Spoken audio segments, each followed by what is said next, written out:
There are just 2 matches left in the 2025 MLS NEXT Pro regular season for Austin and Timbers2. They play today at Palmer Field with their playoff hopes in the Western Conference hanging in the balance. Welcome into our broadcast here on MLSNextPro.com. Jack Edwards with you. We can look at the Western Conference standings. Austin FC2 entering today have a chance to make a statement. If they get 3 points, all of North Texas, Minnesota, and Ventura County would be put on watch as they could leapfrog as high as 6th.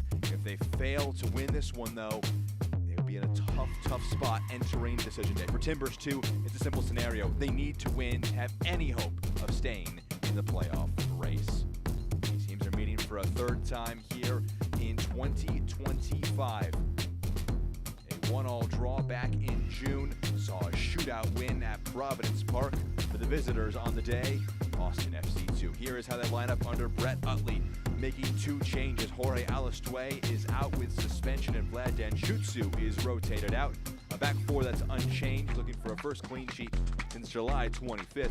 Up front, off on the left-hand side is Jimmy Farkarlin, making his 20th start of the season. Grogan through the middle, 4 goals so far this campaign, and Micah Burton has 3 goals in his last 2 appearances against Timbers2. Can he make it 4 in 3 against a Timbers2 side that have 32 points? You saw in the standings, they're 6 points off the playoff line. They need a lot of help if they're going to make the postseason, but they can help themselves if they win here today, and they would keep themselves alive and in the mix. Here is the squad for Serge and Coda that will try and accomplish that mission. 3 changes made by Timbers2 off the heels of a 3-1 defeat at Houston Dynamo Dos last time out.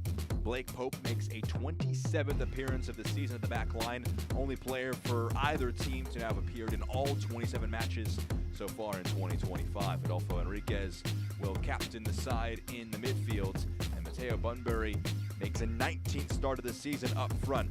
5 goals, 2 assists so far this year. There is no Gage Guerra, the team's leading scorer, at 11 goals. He was on the bench for the first team 6 days ago, started for Timbers2 in that match against Houston, but he has not made the trip to Austin. No Gage Guerra for Timbers2.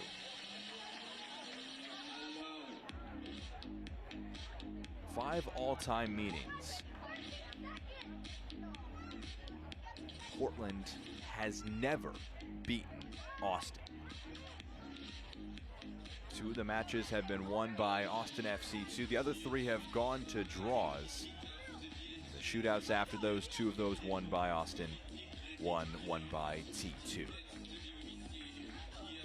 Those green kits on the left side of your screen are going to be Austin FC2, and the white kits on the right-hand side will be Timbers2. Both teams know that 3 points can put them in a big step of either preserving or enhancing their playoff odds.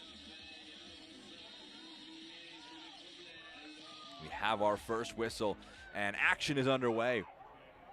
Jack Edwards here with you in the broadcast booth. We appreciate you joining us on this Friday night. Gets the MLS NEXT Pro weekend off in a big way.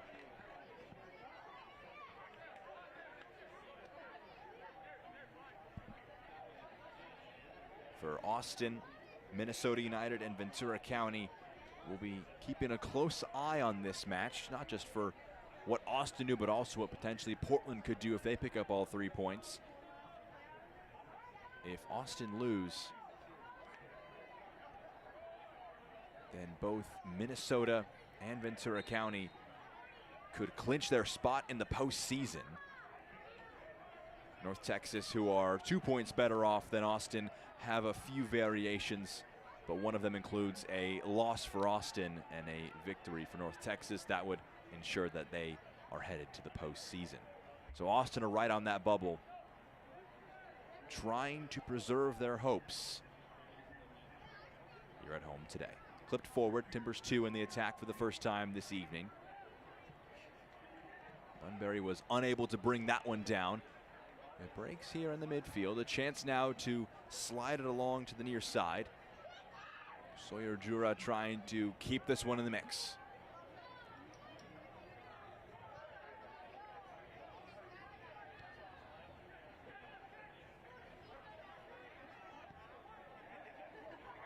Zoita moves it along to Pope, making that 27th appearance of the season we mentioned during the lineups. 24 of those have been starts, ever present along the back line this season for T2. First time pass in the box, picks out an open man. Vital block along the Austin back line to prevent the first shooting opportunity. We'll see if that's credited as an actual shot for T2. There's that last meeting back in June. A 1-1 draw in Portland. Austin on the day picking up 2 points. And the attack now is Adrian Gonzalez, can slide one centrally. A nonsense clearance out of play by Charles Ondo. And it's out of play for a corner kick early on in this first half. Austin threatening to strike first.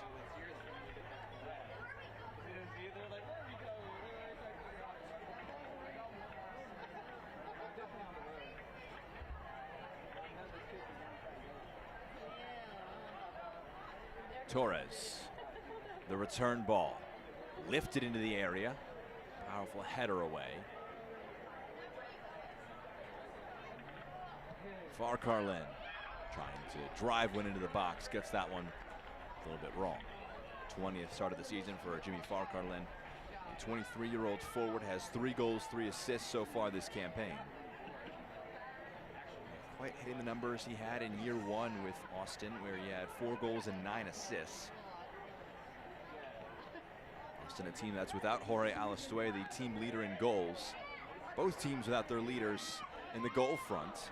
Alistue suspended, Guerra not selected. Linares as well is not with the side.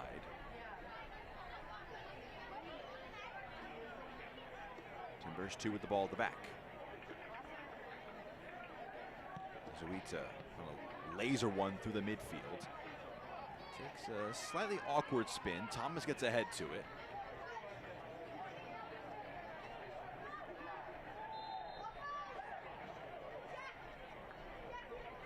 Whistle goes. It's a free kick for Austin 4 minutes into the match.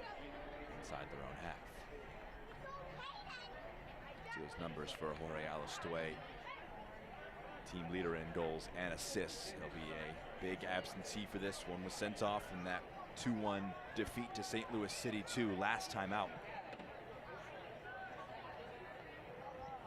Miguel Perez scored in the 23rd minute. Alistue was able to draw even in the 34th. Emil Jaskalainen would score what proved to be the decisive goal in the 52nd minute. Match that Brett Utley says wasn't a ton in it. It was 2 teams that were very evenly matched, and the goals coming from turnovers high up the field and corner situations. Not a ton generated from open play. So they decided after the match that nothing in terms of the playoffs was going to be decided there and then in that match against St. Louis City 2.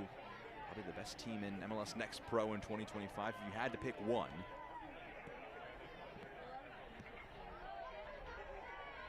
To know that they have 2 matches left. They're right in the mix, but they can hardly afford to go another match without picking up at least some points if they want to have an opportunity on decision day to hear their name called in the Pick Your Opponent show that will follow decision day that comes on October 5th.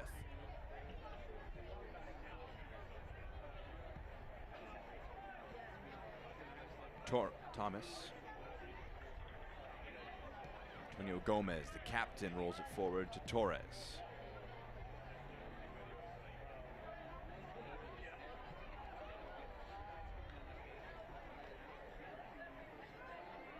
Here's Farcarlin. Comes back to him. His first time delivery forward. Rolls along Marquinhos. Jura, it's played to the midfield rather quickly.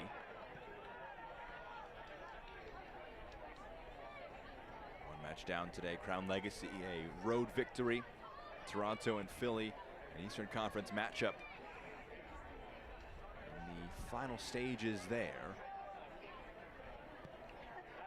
Some teams down to just 1 match remaining in this regular season. Brogan putting the press on, almost causing some difficulties. Marquinhos, Zoita Chance for Pope to slide a pass forward. Laid off first time. Kept in play by Gonzalez, and there's a bump in the back there. It's a free kick in a relatively dangerous position that's been given up by Timbers2.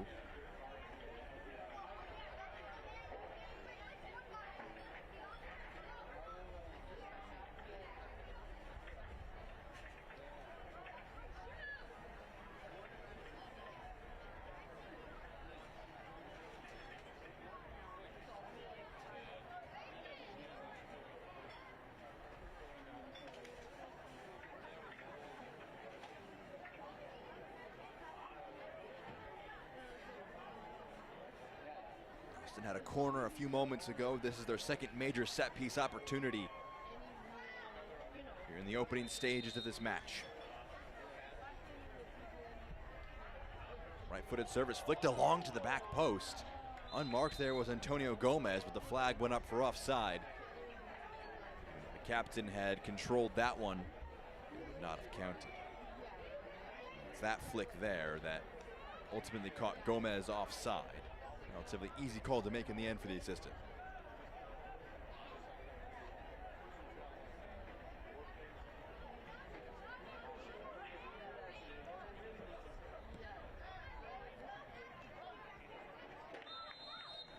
Offside now going against T2. Quickly on the other end. Mateo Bunbury, player making the run too soon.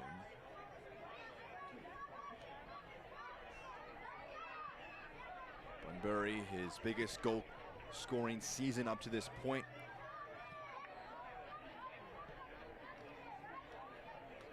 Had 3 goals, 1 assist in 2024 with T2. Was with Columbus Crew 2 year before that. Had 4 goals, 4 assists in Next Pro. He leads the line today for Timbers2. And this side will have to defend another set piece. They've conceded a number of those in the opening stages in Austin, Texas.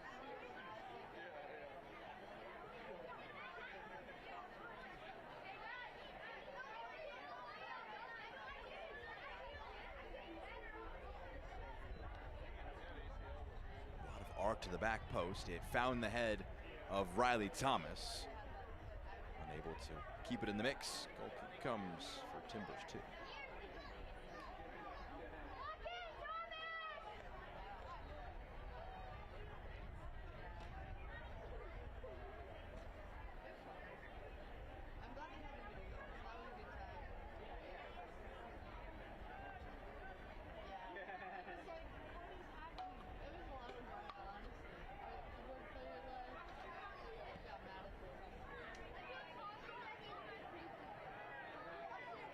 Gonzalez in the midfield. It's back to Gomez.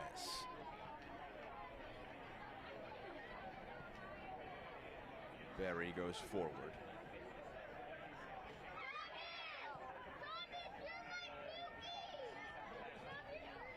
Lifted over the top, aiming for the forward run of Torres.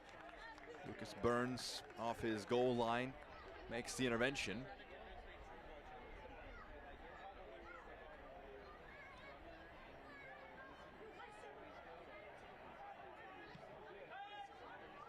Slipped forward, the flag stays down here. Sawyer Jura, it's saved. Charlie Farrer steps up. The biggest moment of the match to this point. Catching the Austin defense half asleep. Sawyer Jura wanted his first goal of 2025. Hasn't scored since March of 2024. Farkarland controls one down. Gets onto it in the box. Farkarland to Grogan, the return ball. Farkarland! On one end, the Timbers can't finish their chance, and Austin capitalize. Jimmy Farkarland combines with Peter Grogan, and the hosts are up 1-0.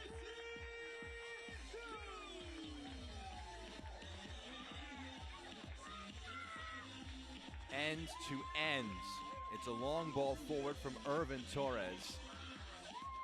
Good strength from Farkarlen, and then just a 1-2 here. Grogan lays it back in. Farkarlen just knocks it past Burns. Here is the missed chance a moment before that. Jura was in one-on-one. Had the goal at his mercy, but it was stopped by Farrer.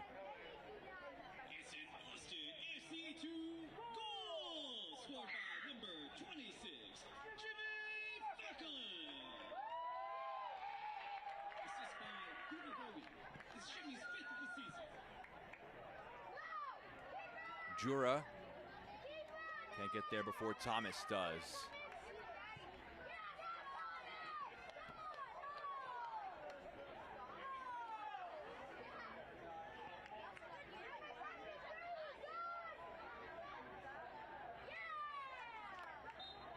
A late challenge there from Marquinhos, and the whistle goes for a free kick. That is the sport, though, isn't it? Not able to take your chances, immediately punished for it. Just second separating the one-on-one miss from Sawyer Jura.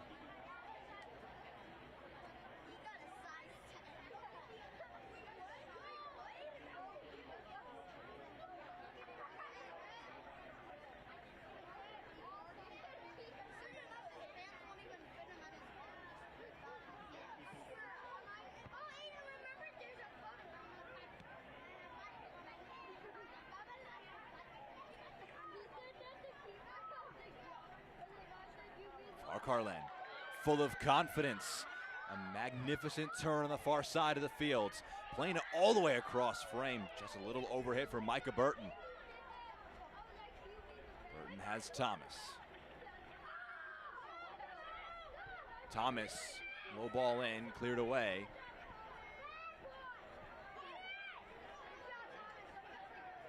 The spin will keep the ball in the mix for Irvin Torres.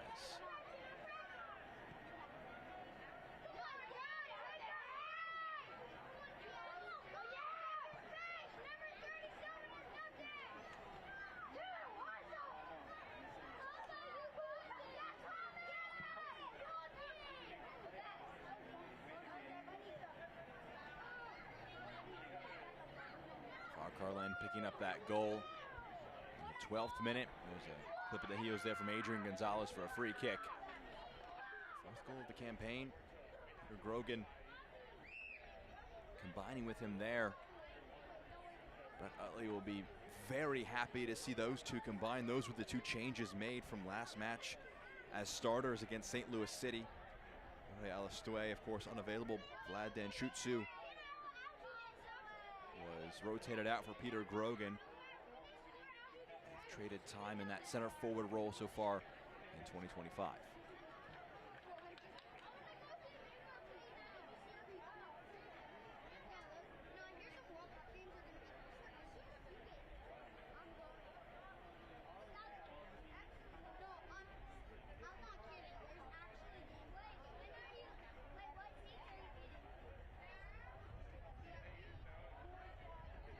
This portion of the match is brought to you by O'Reilly, official auto parts partner of Austin FC 2. 15 minutes down, the hosts in front. 1-0.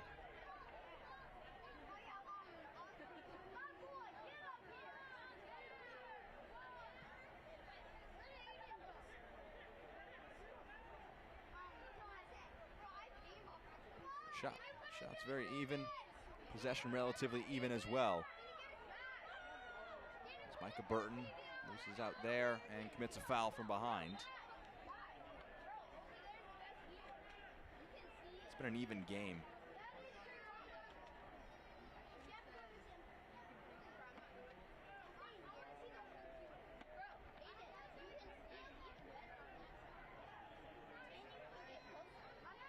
Good bit of control, far side of the field.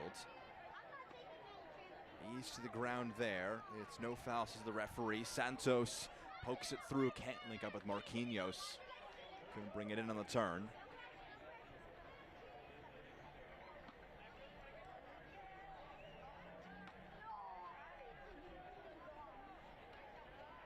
Late goal in the match for Philadelphia Union 2. They're up 2-1 at Toronto. The match also streaming on MLSNextPro.com.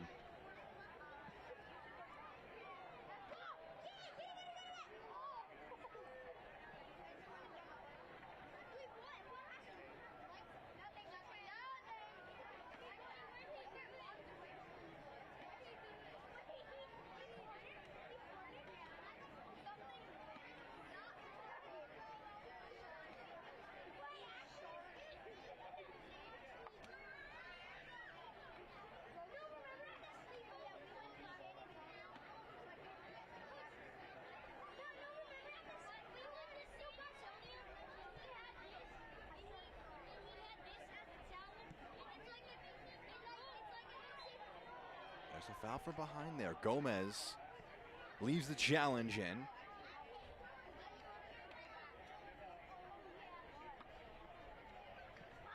Not much appetite for a long set piece there.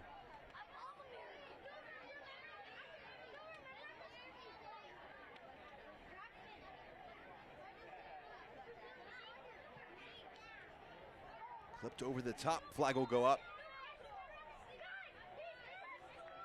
Portland have tried those runs over the top in these early stages of the match. Sawyer Jura to the most success.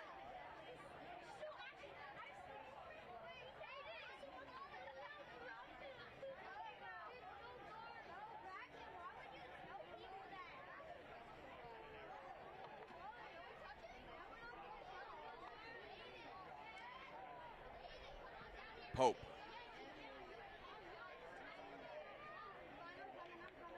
Throw in here for Austin.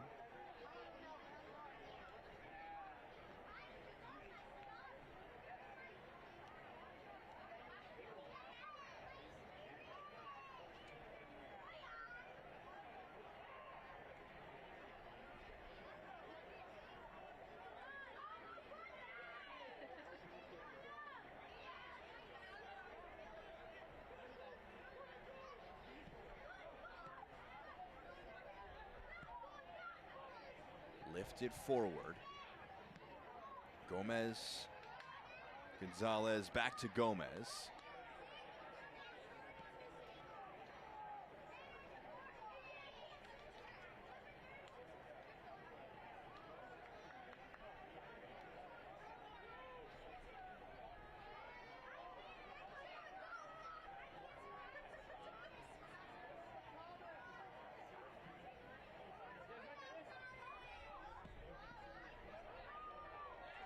There's a pass over the top for Micah Burton.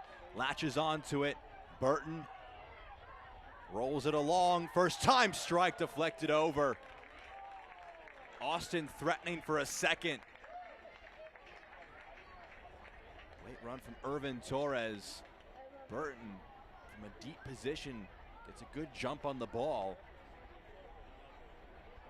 Picks up his head, slides it along, and that's a vital intervention from Charles Ondo.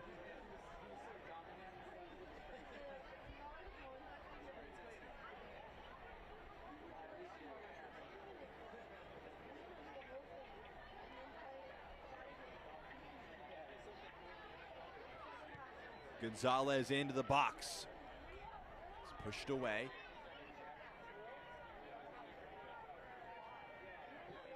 Ruben Bonachera trying to spray it back to the corner taker. Gonzalez not able to get it all the way there.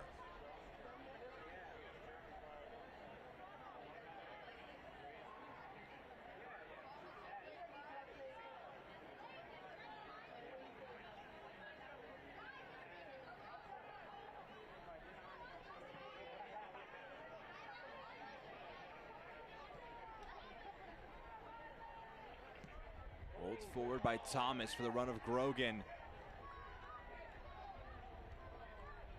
Grogan back out. Burton.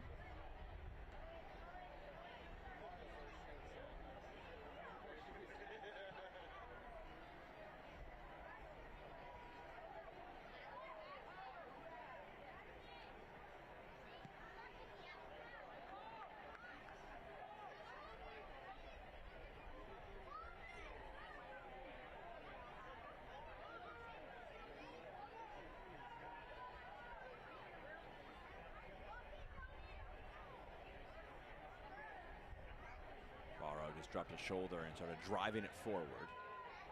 Farcarland had to put a challenge in to win it back here.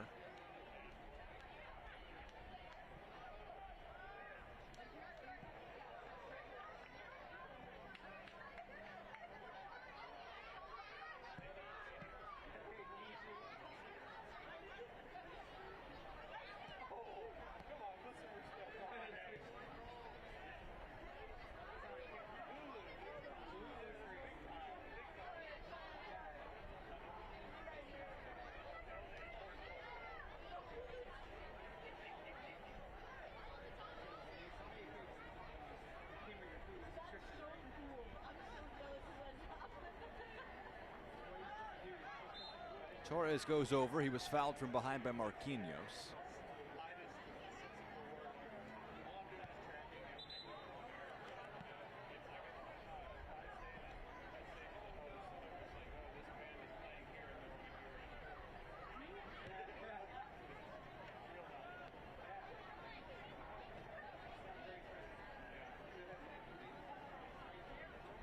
This portion of the match is brought to you by Even Hotel, the official hotel of Austin FC 2. Halfway through our first 45 minutes. Jimmy Farcarland, who just put a challenge in to concede a throw in for Timbers2 as the lone goal to this point in the match. Obviously still a lot to be played here at Palmer Field, but if this holds, a victory for Austin FC 2, they would climb from 9th to 6th.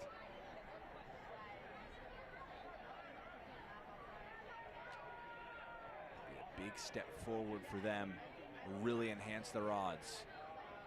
They have a lot of work to do against a Timbers2 team that is fighting for their lives. They entered the day on 32 points in 12th place, the lowest ranked team in the West to not be eliminated from playoff contention. To win today to stay alive. They also need some help elsewhere. They would need defeats for Ventura County and Minnesota.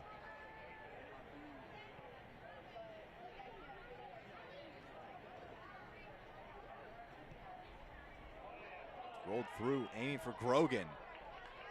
Dealt with there by Burns off his line.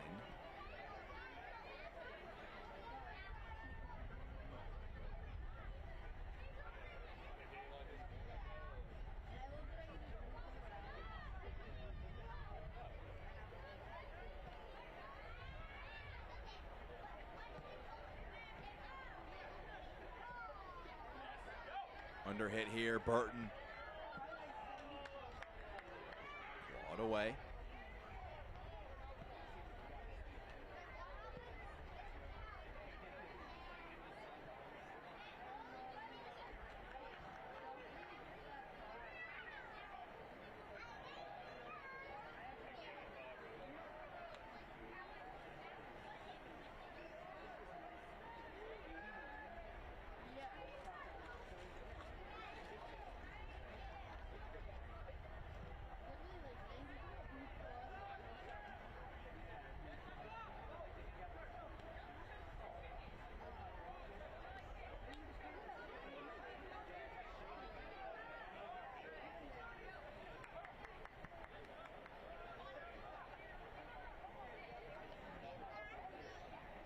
Bonachera. Back to Jules Berry. It's gone final in Toronto. Philadelphia picking up all 3 points. It's the road teams that have had some success so far.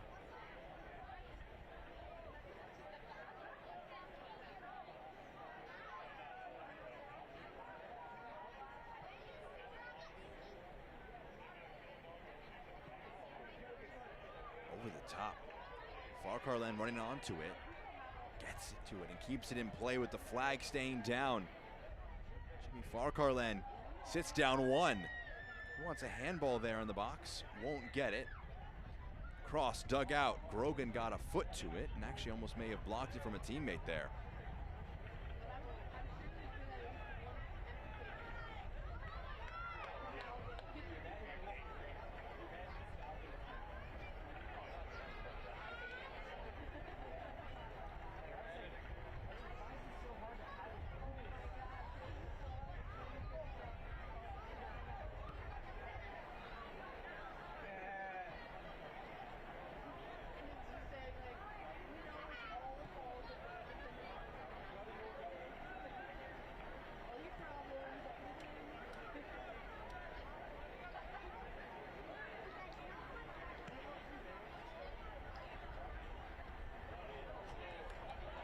Burton.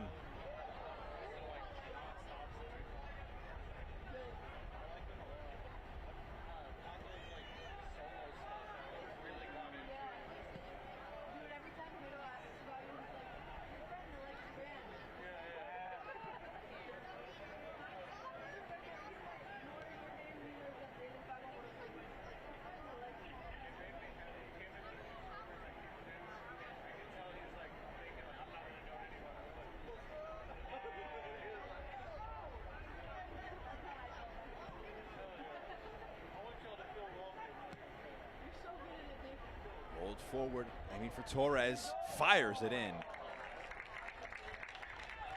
Irvin Torres was doing anything to keep that ball in play. And his efforts turned into a near shot from Lucas Burns to have to make a save.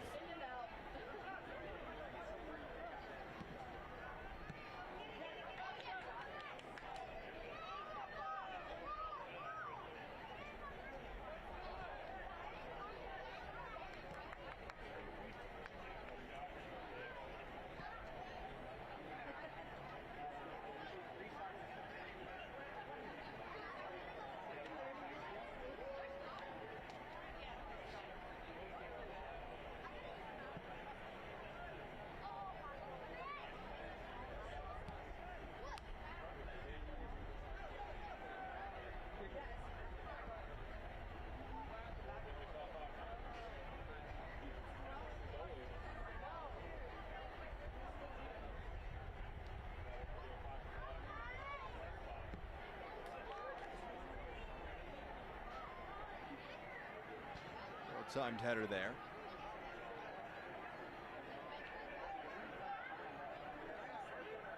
It's a deep defensive block for Timbers2 here at the half-hour mark. Bounces into the box, so breaks for Torres. Parried away. Lucas Burns keeping his side in the match.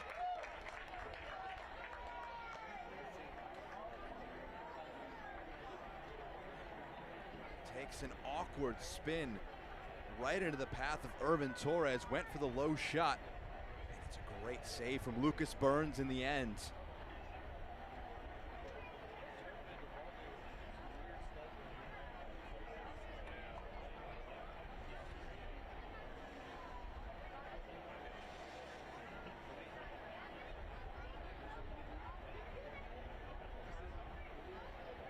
Gonzalez, deep corner into the box, pushed away.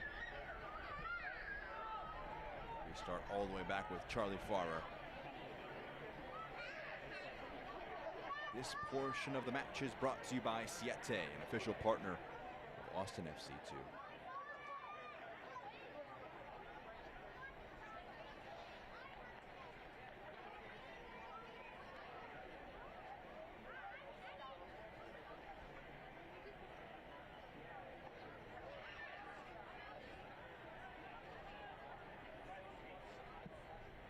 Farrer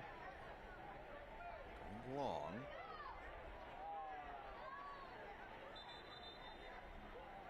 Farcarland down, holding his head after that coming together. Eric Izuita, the player in the area.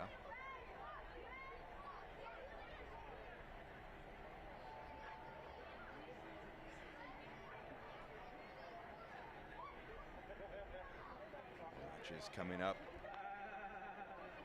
Western Conference, North Texas, who were 2 points clear of Austin at the start of the day, are currently a point off of them.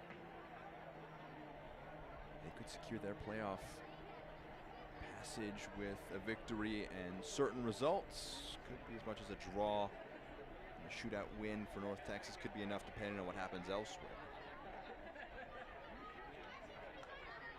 That's one to watch out for tomorrow on MLSNextPro.com. North Texas taking on Real Monarchs.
Marquinhos.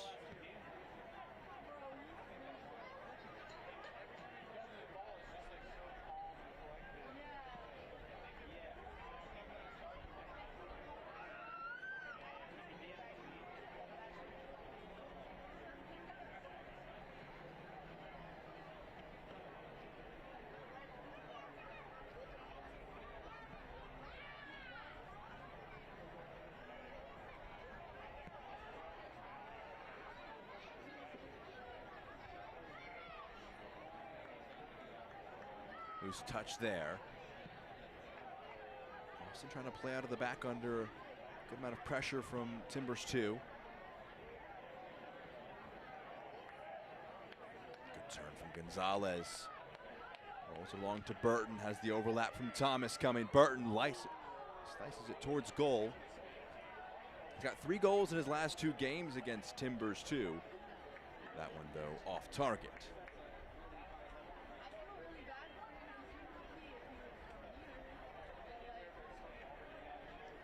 Not a bad shooting position from Micah Burton. Has 4 goals and 4 assists so far this season, trying to match the goal tally he picked up in 2024 when he had 6 goals, 2 assists.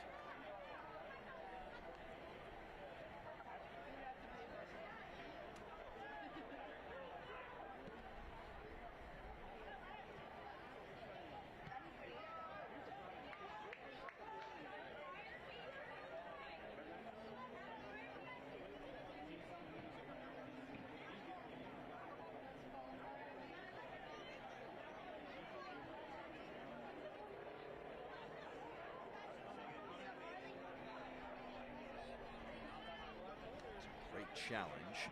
That puts Timbers 2 on the front foot. On the turn, a low shot through a crowd saved by Charlie Farrer. A sneaky contender for man of the match if things progress this way. For Austin, made a vital one-on-one save. And Sawyer Jura that kept it at 0-0 just moments before that goal for Farquharland.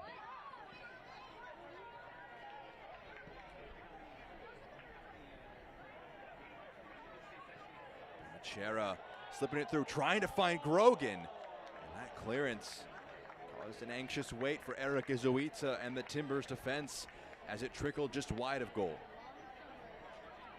He got something on it. But Lucas Burns just had to sit there and hope that it was going to spin wide of frame.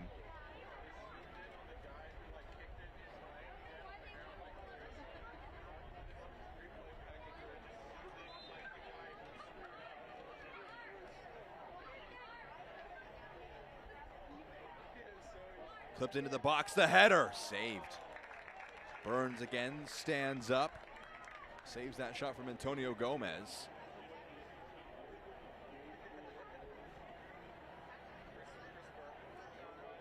Cross didn't have a ton of pace on it. Gomez having to generate a lot of power himself. Not able to place that past the goalkeeper.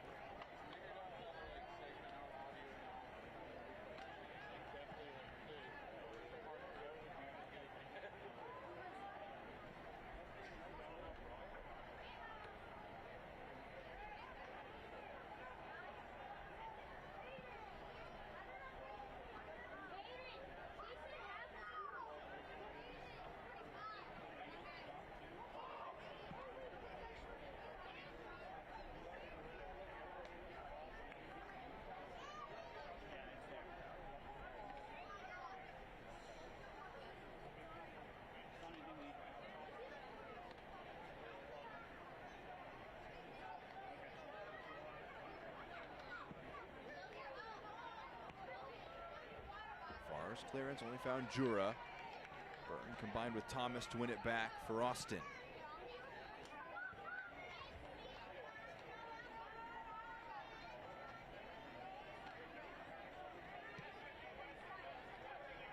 Searching ball to the far side of the field. First touch was loose, out of play now for a throw.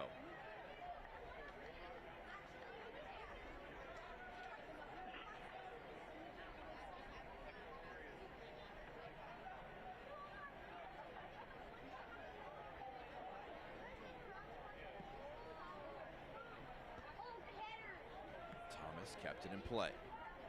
Marquinhos. Had his heels clipped there by Irvin Torres. It's a free kick for Timbers 2 here.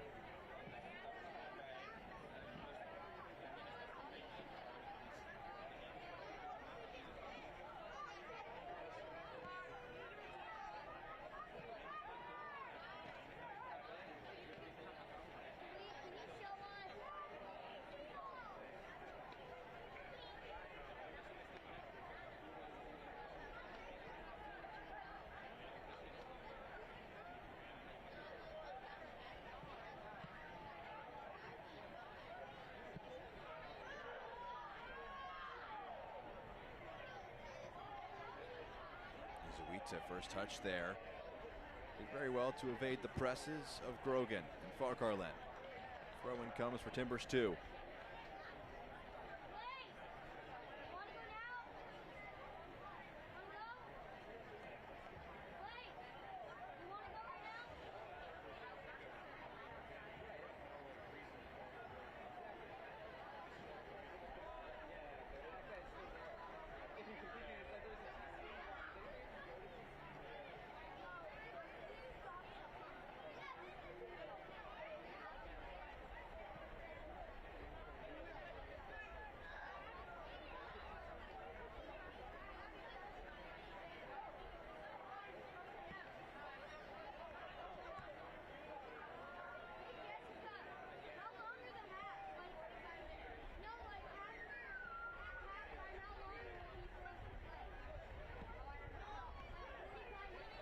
Jura.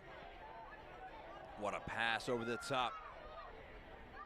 Bunbury trying to open an angle for himself. A low one across. A good deflection.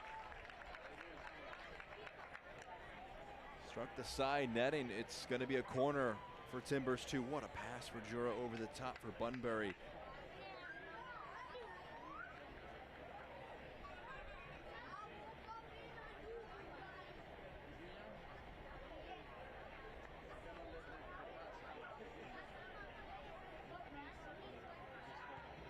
Corner of the match for Timbers 2. They go short. Izuita whips it into the box. Better pushes it away. Couple of shot attempts there from Blake Pope.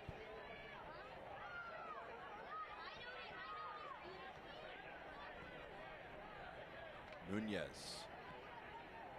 Jura. Pope.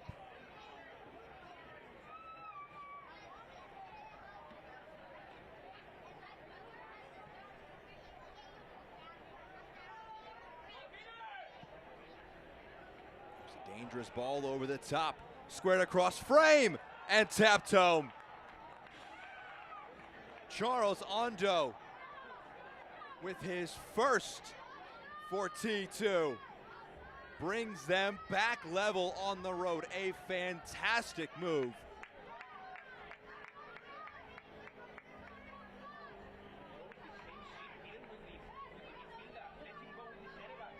Time for Eric Izuita to pick his head up and pick out Daniel Nunez, who squares it across.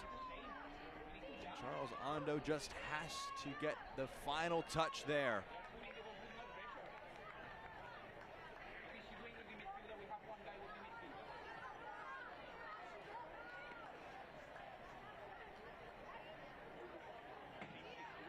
His first for Timbers 2. His first as a pro. Center back, born in Madrid, but nationally playing for Equatorial Guinea. 4 appearances for his nation, just 21 years of age. The center back, signed from Welling United, playing the 6th tier of English football. Playing in the back line today. But in that move, found himself in a dangerous position. He scores an equalizing goal.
Thomas, the nutmeg, gets it back to Torres.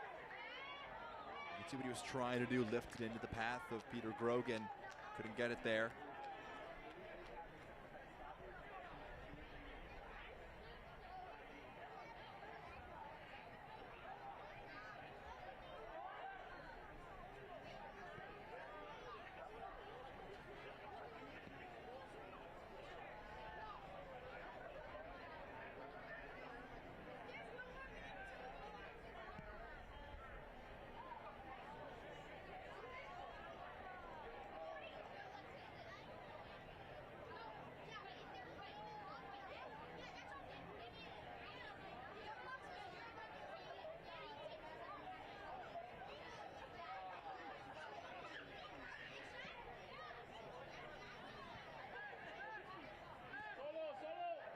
Thomas in for Torres.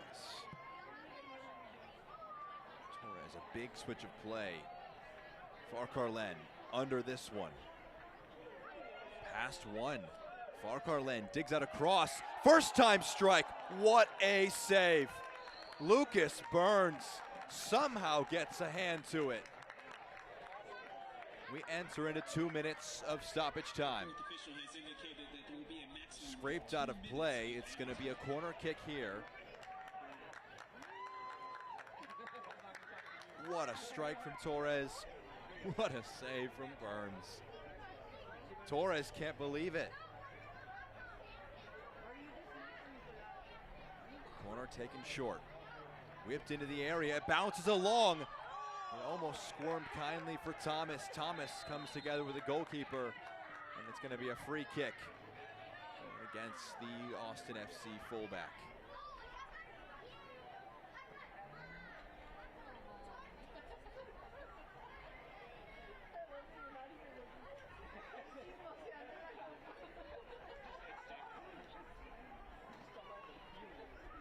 Praised the goalkeeper a moment ago. Almost a brutal turnover to concede another goal that would put Austin in front.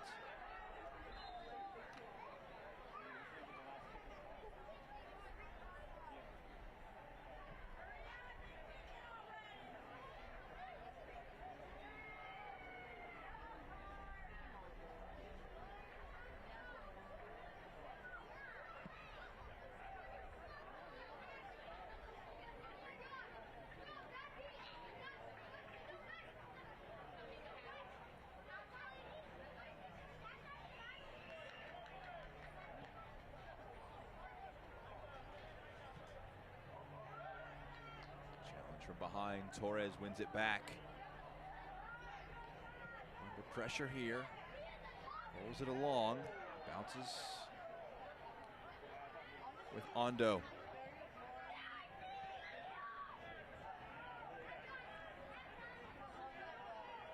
Charles Ondo. 45 minutes have come and they've gone. A back and forth first half. Jimmy Farkarlen opening the scoring with a fine 1-2 with Peter Grogan before late on in the half. A first professional goal for Charles Ondo means our score at the half is Austin 1, Timbers 1. This week we pay a visit to NYCFC, and let's start with manager Matt Pilkington, asking Matt about his long tenure with the club and their philosophy in bringing along the next great players in the Big Apple.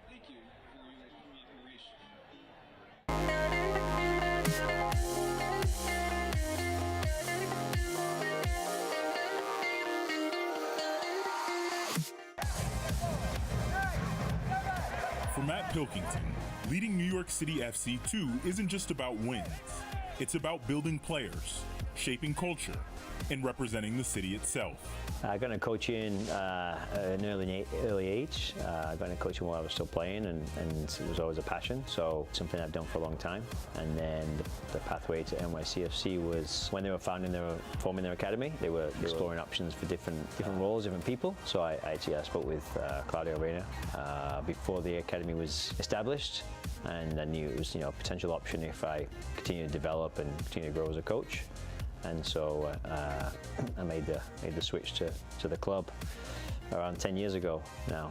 His coaching is shaped by his own playing days and creating sessions that are as competitive as the matches themselves. Yeah, I think I learned a lot from coaches. I also learned what, as a player, I preferred, and try to impact that in how I coach, to ensure that it's player-led and it's high energy, it's competitive, lots of games involved, lots of action to goal. So, I try and really encourage to make the trainings as exciting for the players as possible, and just constantly try and find ways to innovate and challenge them. But ultimately, they want to compete, they want to learn, they want to play. So try and encourage that as much as we can into our sessions, whilst develop them as players, and whilst trying to create a methodology that aligns with our identity. That identity carries over into the team's style of play: attacking, aggressive, and entertaining. Yeah, I think we're very attack-minded. We want to control the ball as much as we can, and without the ball, we want to be aggressive. We want to defend high. We want to be brave in how we jump, and sometimes get into a man-to-man structure, and then ultimately control our defensive shape so that we can create opportunities and counterattacks. So, to be quite versatile in our play in a variety of areas, and with the ball looking to be creative, looking to progress, looking to create chances, score goals, create numerical advantages in situations that can allow us to do that. High tempo, we want to play with high tempo and intensity, and we want to make it exciting for the players to play within, and the fans, the people watching, to enjoy the game. For Pilkington, development means more than the 90 minutes.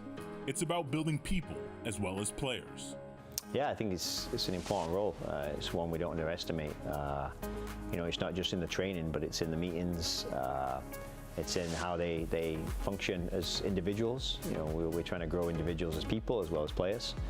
We put a lot of emphasis on the time we spend with them and trying to maximize as much as we can. We really stress them in the environment. We try and meet as much as we can. We try to do as many extras as we can. We're really trying to overload them with as much information as we can. And we realize these new generation of players, they're able to take on more, and they're very holistic in their learning. So we do a lot of individual meetings, unit meetings, team meetings. We do a lot of extra work on the field, a lot of extra work with certain individuals within the training. And we're constantly trying to push their development by stressing them as much as we can, increasing their load and their game understanding as the game evolves. So we have a great staff here who spend a lot of time off the field as well, in the gym, developing their individual physical states, the rehab side to get them fresh to go again. We really push the envelope in training. We try and train as much as we can, and a big part of it is how we piece that all together with the individual in mind, but the team dynamic. So everyone has kind of a different role within the team, and the objective is to push players through to the next level. That philosophy also extends to team culture, one built and rooted in New York. Yeah, I think we want to try and represent the city in how diverse we can be. So we have players from all kinds of different backgrounds. Historically, we've had the vast majority from the New York area. We pivoted a little bit this year with some draftees. We really look to recruit locally and to recruit from our academy and to bring players in. The culture identity of the team, I think, has to represent New York, so we're looking to do that as much as we can, and it's something that we're very much aware of, even with our academy having players from different backgrounds, different parts of the city, different parts of New York and other surrounding states. Even through ups and downs, the focus remains the same: growth. Yeah, I think we've had our ups and downs, like a lot of teams. We have certain moments where we're really strong and really effective. We've had moments where we've struggled, maybe with a little bit of depth and some performances. So we're constantly having to push the guys, strive for more, and push really the development side. It's a philosophy forged over years, and one he'd share with his younger self. Absorb as much information as possible, try as many new things, try different formations, different systems, put yourself in different environments to learn as much as you can, to study the game from an analytical point of view earlier, and just to try and create a whole package of what a coach needs to be in the modern game. Even the mental side of the game is quite important, the psychological side of the game. With the management of the team and leading a team, I think is more and more important these days.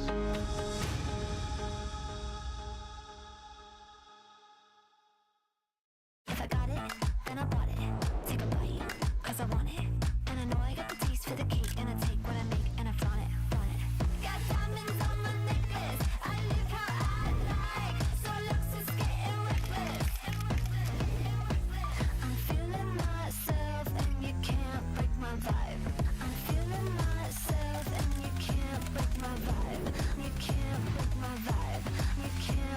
my vibe.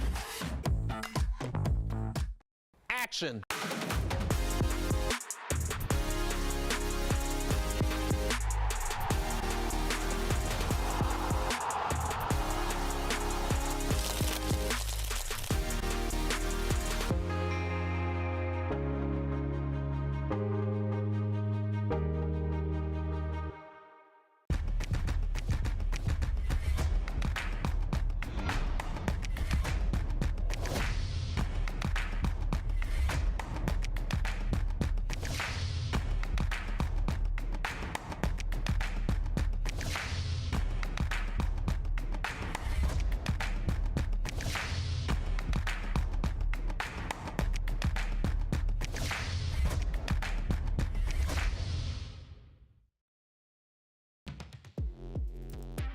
Welcome back. It's halftime in Austin.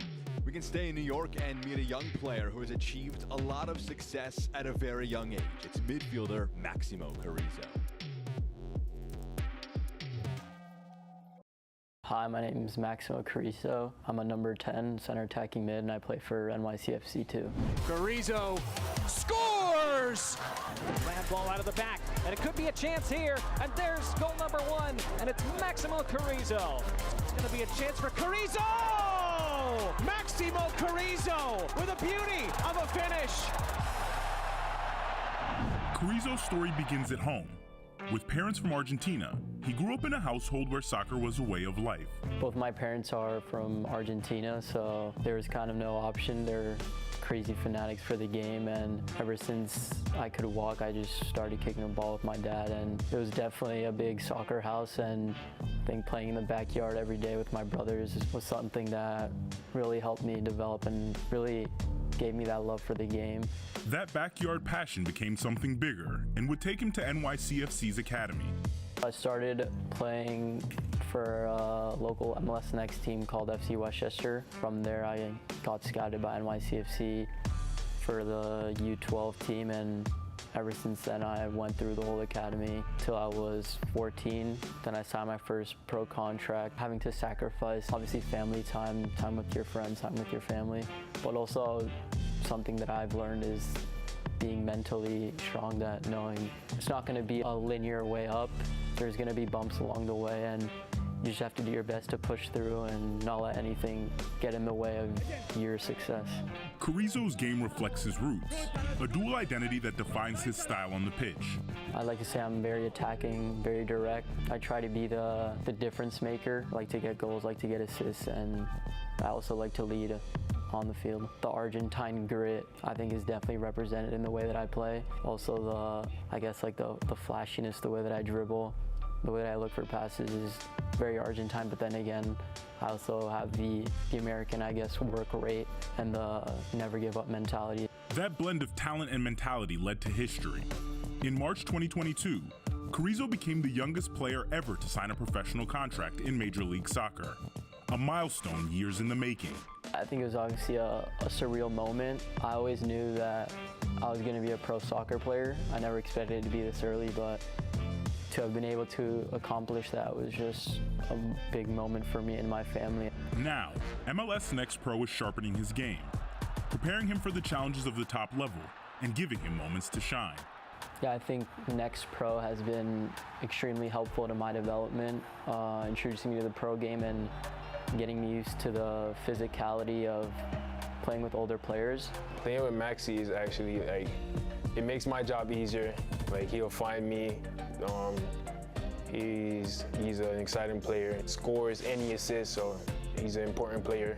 I think the most memorable moment was playing in our only playoff match with the second team. I think the environment, even though we didn't win, it was just a great experience to be able to compete with some of the best players in NEXT Pro. The land ball out of the back, and it could be a chance here. And there's goal number 1, and it's Maximo Ciso. And there is the opener, Maximo Ciso, just 17, clinical finish with his left foot. I've seen a massive shift in his maturity level and his understanding of his role within the team, even as a leadership role, which is for such a young player is quite impressive. And he's been very impactful in the games with us this season. He's obviously had minutes for the first team, and he's really pushing. So, you know, when he comes in, he has a real competitive drive. You know, he wants to win. So he raises the level, he raises the energy, he raises the tempo, the expectations. You know, he's done really well so far with us this season, and we've seen a lot of growth. Beyond the club, Ciso represents the U.S. Under-17 national team alongside other standouts in MLS NEXT Pro. I think it means everything to be able to represent my country and my family on the international stage is something that everyone dreams of. I think it was a surreal feeling. I think when you see that jersey is when it first hits that you're really playing for your country and you're representing everyone back home, and it was just a great accomplishment for me and my family. This season, Ciso's journey reached another milestone. His Major League Soccer debut, alongside fellow homegrown Seymour Reed. And now the changes for New York City, and Pascal Janssen will turn to a pair of 17-year-olds and says to them, help us get out of here with a result tonight. Seymour Reed and Maximo Ciso will come into the match for New York City. From the backyard to the bright lights of MLS, Maximo Ciso is just beginning to write his story.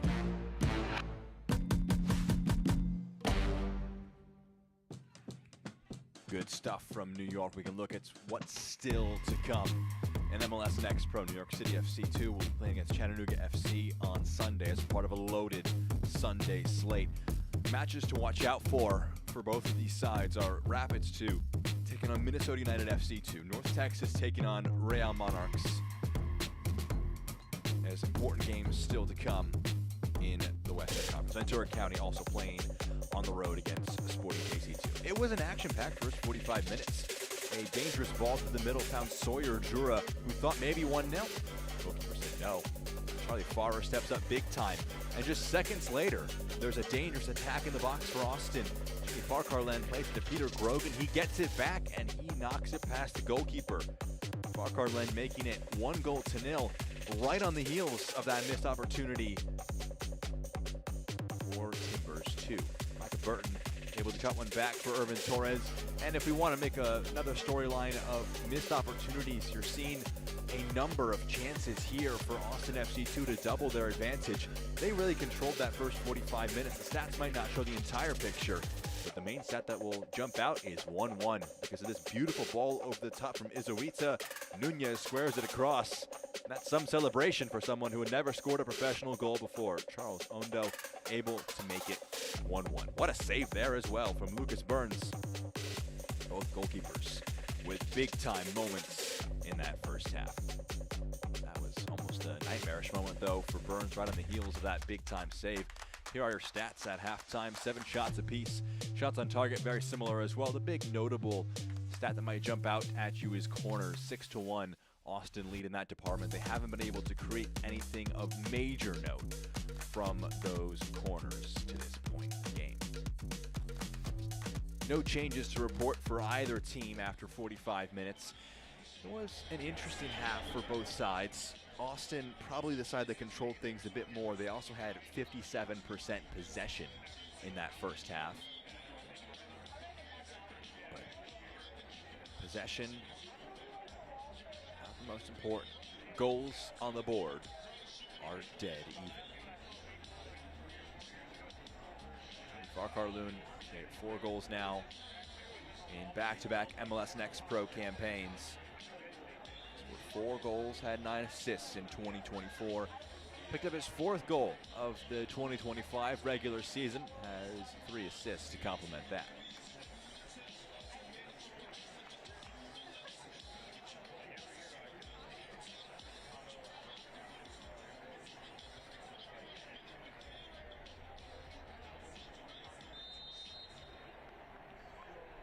William Hale restarts play here. The first whistle of our second 45 minutes in the all-green kits with black stripes are Austin FC2. The white kits with some green accents are Timbers2. Jack Edwards here with you in the broadcast booth. We appreciate you joining us on this Friday night. It's whipped into the box. Grogan immediately gets onto one here. He was at a rather awkward angle at the near post, but he couldn't angle his head properly. And he goes out for a goal kick.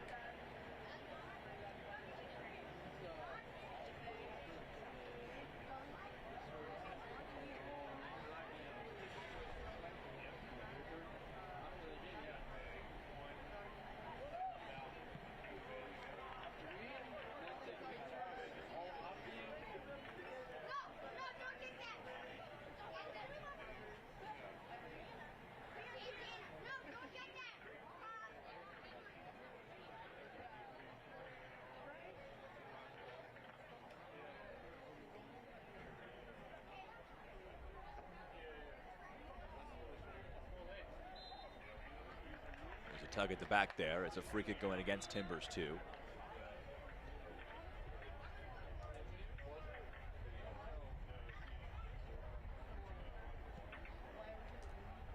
Just to reiterate the playoff situation for both of these teams. Get back to that moment. Here's Grogan over the top. Trying to keep the play alive. Back to Farkarlen. Past one, cuts it back, trying to go to Grogan. Maybe return the favor after he assisted him in the first half. Bonachera pulls it down. So the elimination scenarios for Timbers2. If they fail to win in this match, they are eliminated. The other scenario is if they are able to win, if Minnesota and Ventura County both get at least a point. The campaign for the playoffs will end one match short of the regular season.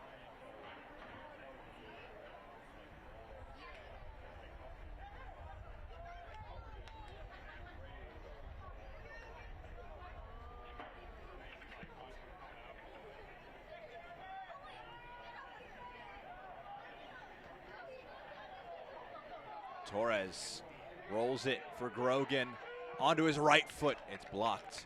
Spins away from goal. Burton. Side flag stays down. There were some appeals there. Thomas was onside. Marquinhos. Rolled back into his path. Marquinhos, a big touch forward, and he's got some space to roam into now. 2 with him in the attack, now 3. Slows play down.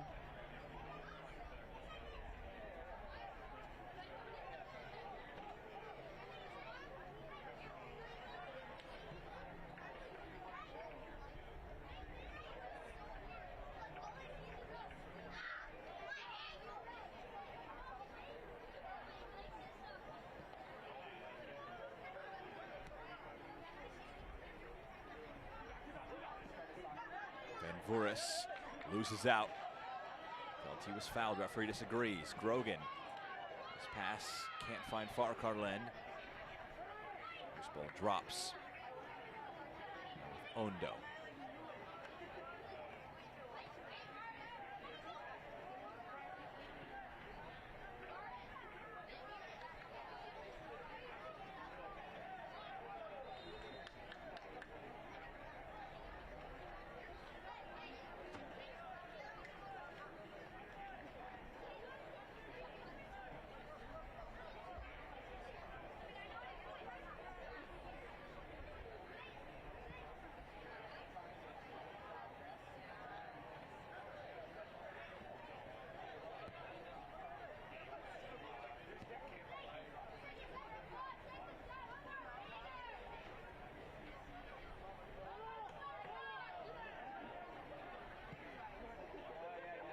Driven forward.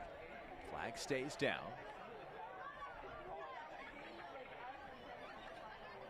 Good challenge in the midfield. Back by Jacobaro.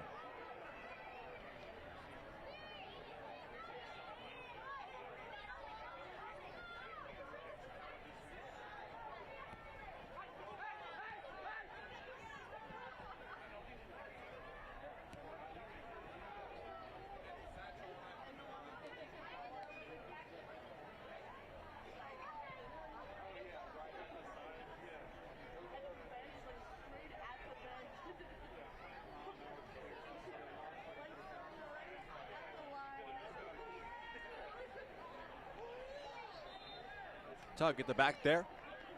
Charles Ondo, the player that commits the infringement. Let's see though, it's been a big day for him, his first goal as a pro.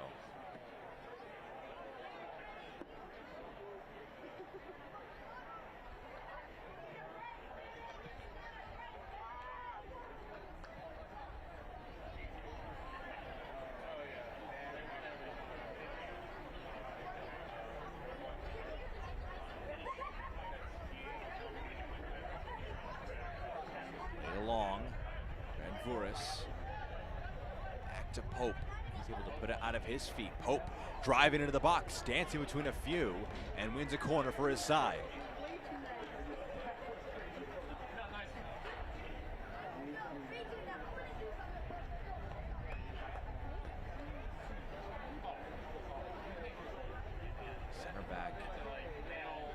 some license to roam.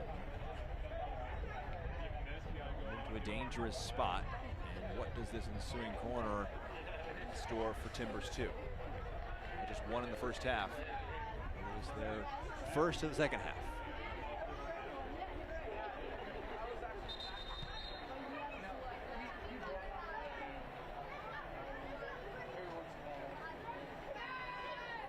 It was taken, there was some pushing and shoving.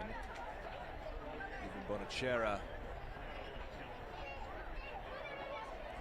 Charles Undo were the players that were in the mix.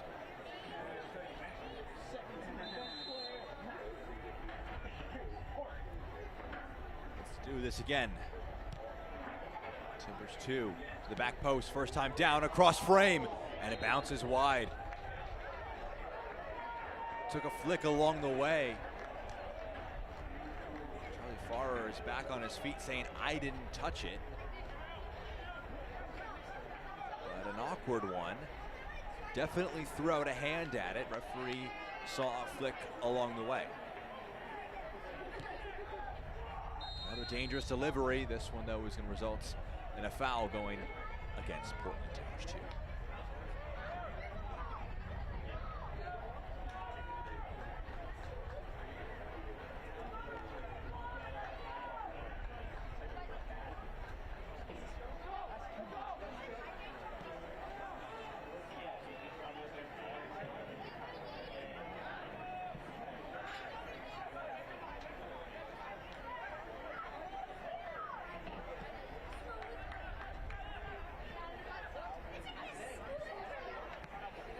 Hope.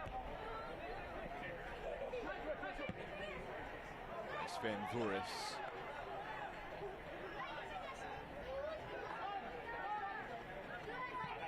Izoita.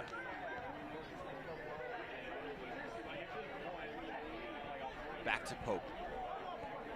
You don't want to call it full night and day from first half to second, but it has been Timbers2 the side in control of possession and the tempo of the match in the first 8+ minutes of our second half. Contrast that with the first half that Austin controlled in a number of facets, but it was all even after the first half.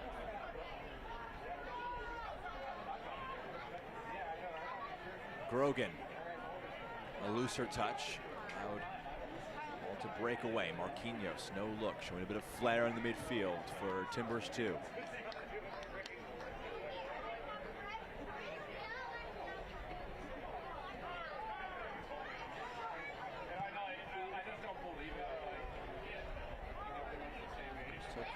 An awkward hop, an unfortunate one for Sawyer Jura.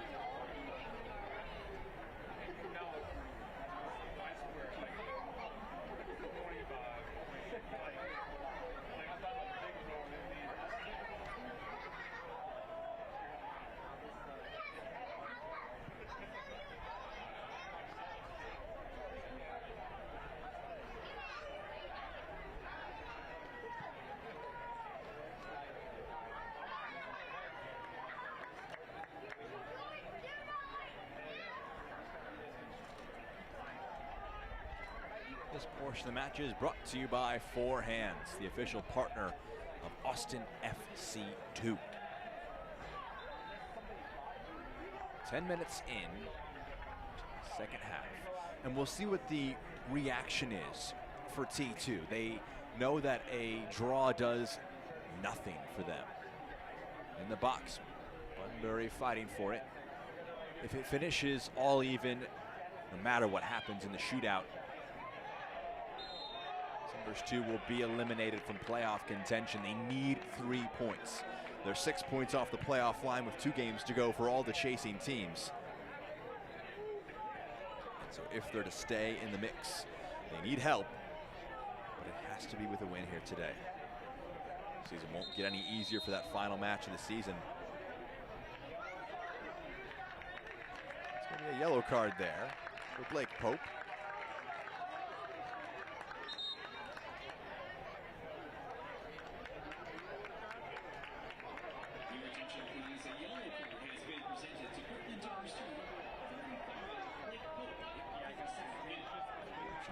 Left-hand side of your screen. had to be something for dissent there. Hope not complaining too much.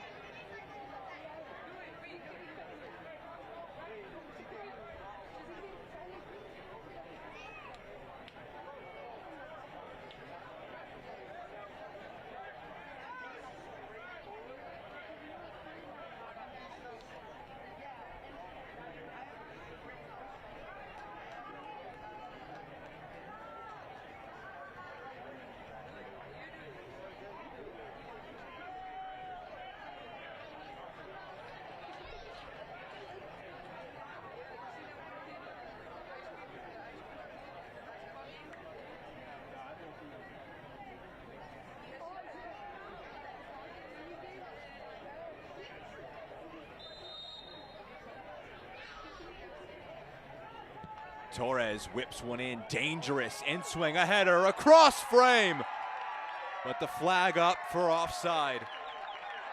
Antonio Gomez and his celebrations are cut short. What a ball in from Torres. And Gomez just makes the run a little too soon. It was a great header too.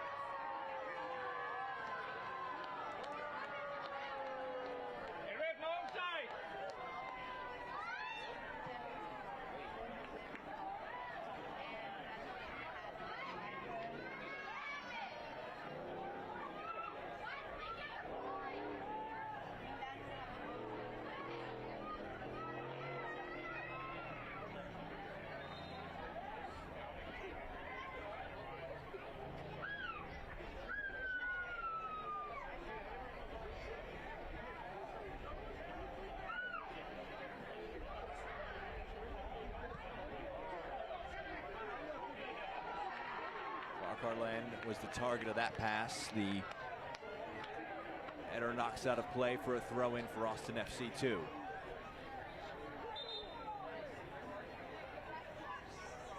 They're down off the ball.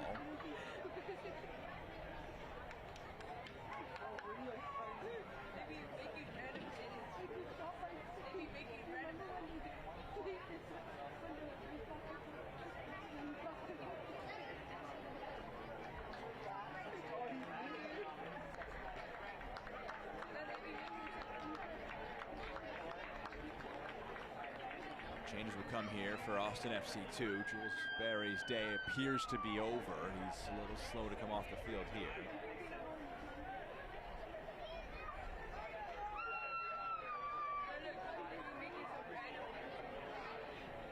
Peter Grogan will make way for Vlad Danshutsu, and Daniel Cheshla will be coming in place of Jules Barry. So that might be a slightly injury-enforced change at the back. While up front, Peter Grogan was the swap with Danshutsu. The two forwards have alternated in those roles here in 2025. Danshutsu with 2 goals so far this season.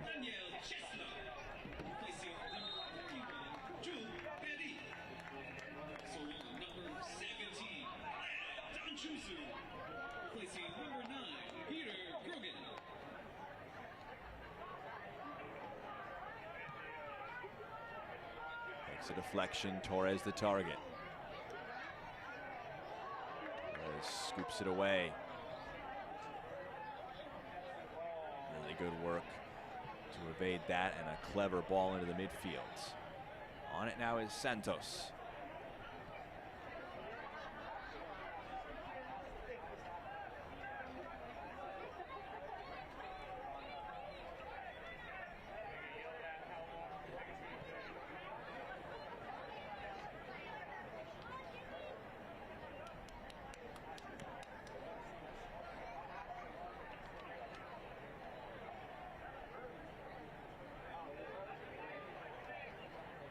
Ooh, that's a strong challenge.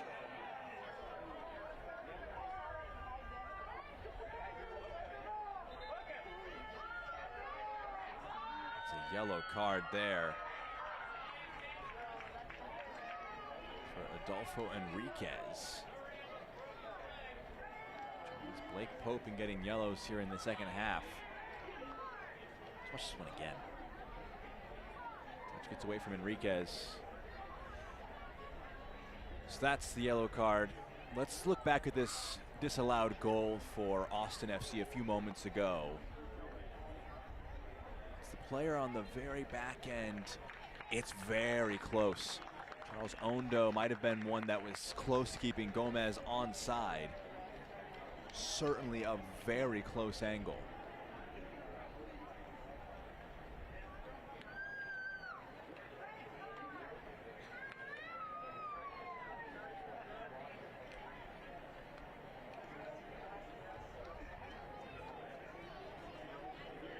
So a yellow card there for Enriquez. It's one of those where doesn't fully catch his opponent, so you don't want to say that should be a straight red for violent conduct, but the boot was elevated. It was definitely a risky challenge, to say the very least.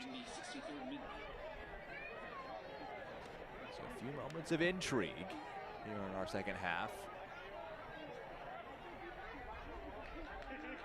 Marquinhos has it poked away from him. Danshutsu can't link up there. And now it's Micah Burton's turn to leave a challenge in. And he will become the first player for Austin now to be booked.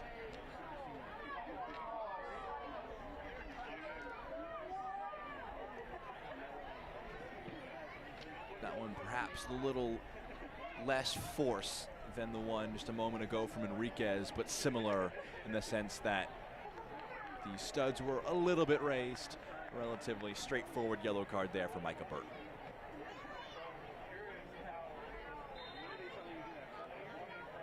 This portion of the match is brought to you by Yeti, official and exclusive drinkware of Austin FC 2.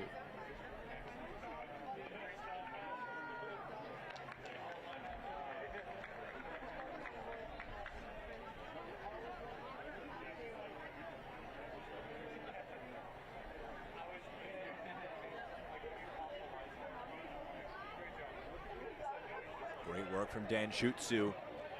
Slides it along to Farkarlen, gets it onto his feet, trying to get it onto that right. He goes down in the box. Referee thought about it, wags a finger, says no foul, no penalty. Jimmy Farkarlen will slowly get back to his feet.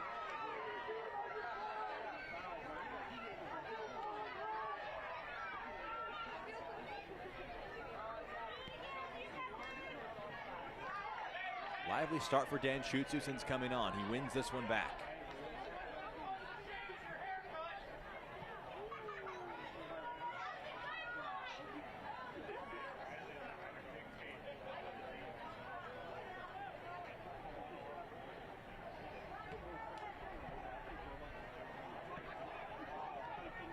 Bonachera past a few, trying to poke it to the outside, a little overhit. Throw-in comes for Timbers2. It is again here. The penalty appeal for Farkarlen gets this one into the box. It's one of those where the ball's gone, he moves it along. There is certainly contact,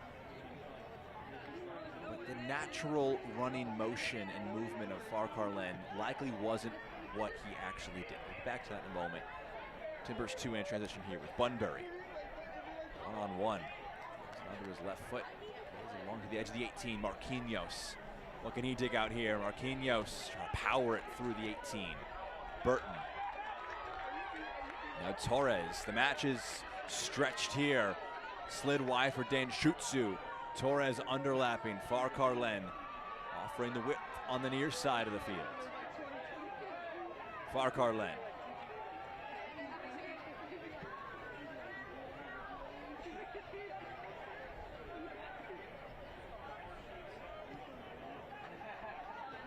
To tie a bow on that penalty appeal for Austin.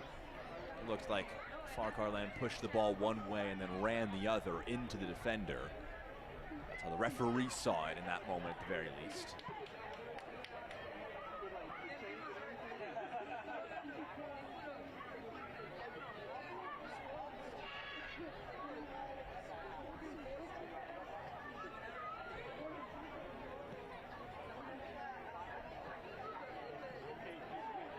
Turned over, Danshutsu. Not able to have that one squirm kindly for him. This ball falls to Thomas. Has his shirt pulled. Referee lets play continue. Poked along Torres now. Torres, a great turn, fires a low one in, it's cleared away.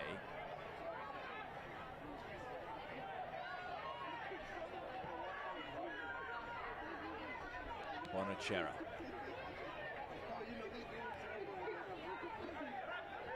Gonzalez, inviting ball in. It's claimed by Burns.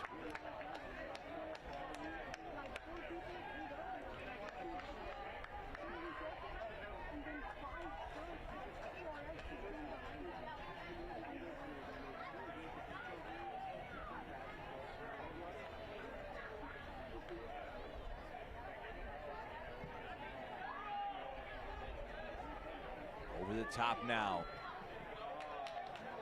Nunez, it's rolled back now. Laid along. Embury had his shot blocked. Now Austin's turn to drive forward. Bonachera. Farkarlen. Farkarlen to the end line, pokes it along. And Burns gets on top of it gratefully. Laden Schutzu was crashing at that near post, trying to cause something.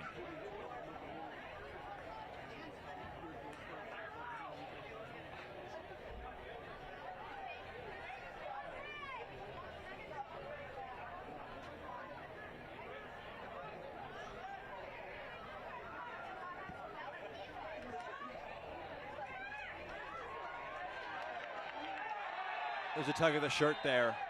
It's going to be a yellow card. Daniel Nunez has an assist today. He's the latest player to be cautioned. 4 yellow cards dished out in the second half, none in the first 45. 3 have gone to the Timbers. There's a poor touch there. Nunez knew he was beaten by Gonzalez and just opted for the slight tug of the jersey.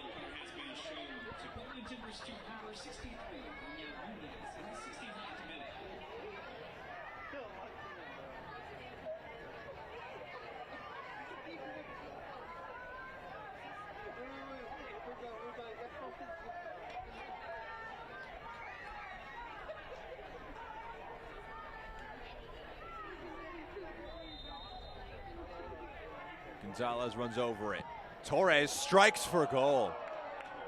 Saw Burns cheating a bit, trying to be there for any delivery into the box. Went for the shot himself. Remains to be seen if it would have beaten the goalkeeper if it was on frame. It certainly was a clever idea.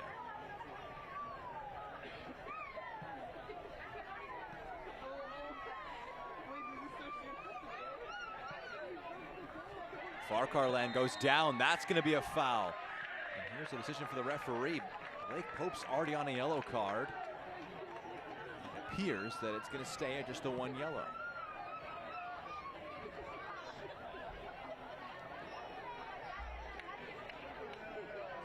It's one of those where if that was the first yellow potentially for Pope, it's probably instantly out of the pocket, but no second yellow there. This portion of the match is brought to you by St. David's Healthcare, official and exclusive healthcare partner of Austin FC2. It is the hosts who have another free kick. Torres went wide a moment ago. Adrian Gonzalez stands over it with some purpose right here as well.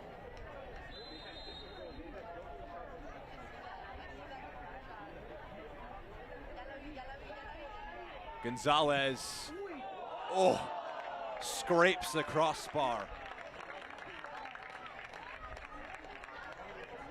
So close again from a set piece from a free kick. That one had Burns beat. Clips the top of the crossbar. Just a matter of inches at that point in terms of accuracy.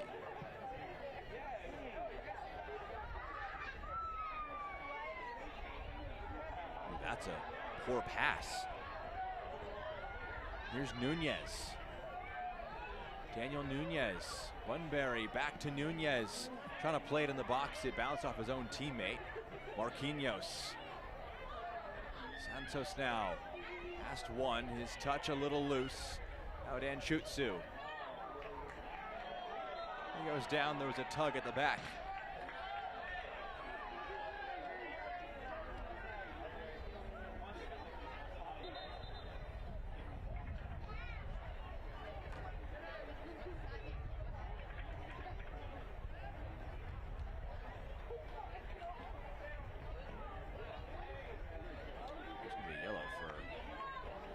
To be dissent.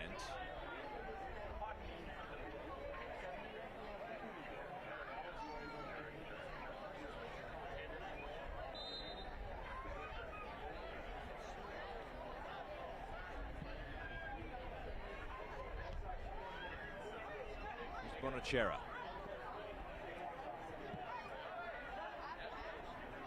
His frustration appeared to be at his lack of options in the pass. That one's overhit from Farrer. Play. Throw in comes. The yellow card has been presented to Portland Timbers 2, number 70, Marquinhos, in the 73rd minute. Marquinhos, the player booked. Sent.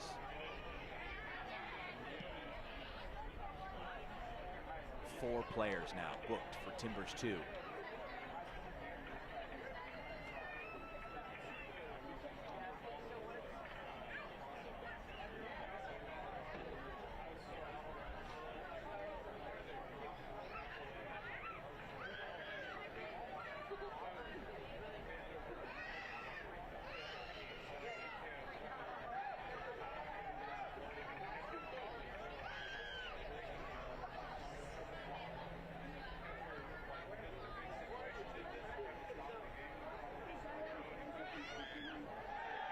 Confident dribble through the midfield.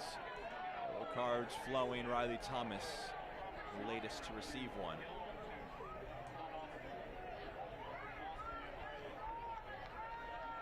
A yellow card has been presented to Austin FC 2's number 2, Riley Thomas, in the 74th minute.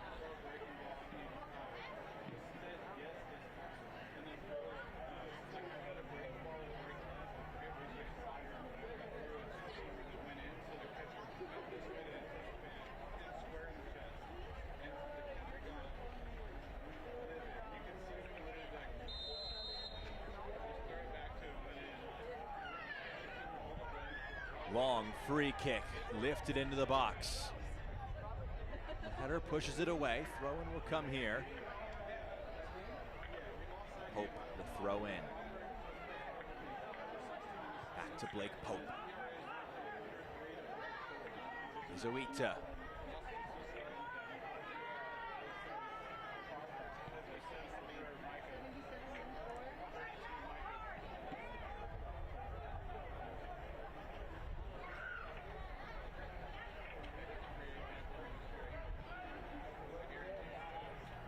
Farkarlen, Torres, back to Farkarlen. Two goal scorers tussling there. Charles Ondo, who's the player who wins that tussle.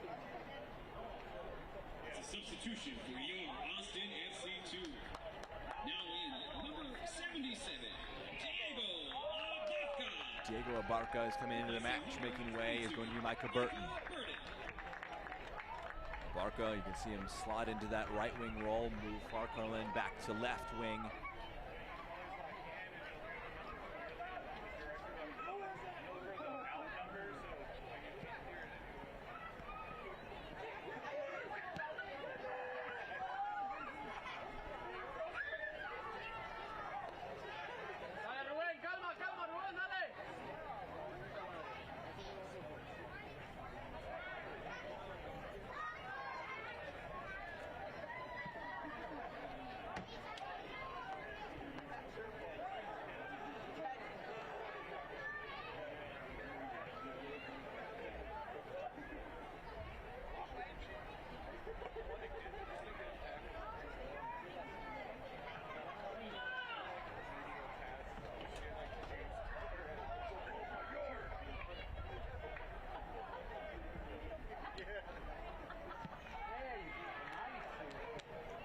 Cheshla clears it away.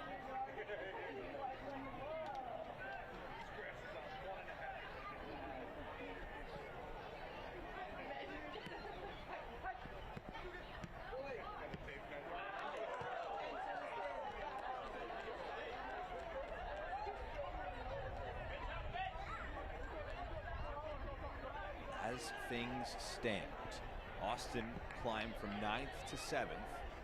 They would go 1 point ahead of Minnesota United and Ventura County. That would be pending a shootout. If they picked up another point, they would go level on points with North Texas. They would be behind them on the tiebreaker of total wins. That is going to be the big factor here. Points would help Austin for sure, but failing to win means that the tiebreaker on wins could get away from them irreparably. There's Texas. Should they win, would go to 11 wins. There's a dangerous ball over the top. Nunez the target. Farrer gets to it. Austin have just 9 wins in the season entering into today. This would make it 9 wins, 9 draws, 9 losses if this holds. As a result, that tiebreaker, the teams around them with 10 or 11 wins would hold that over them. And should they finish level on points with those teams at the end of the season, they finish behind them. Fired in the box. Farcar on the target. No nonsense clearance away.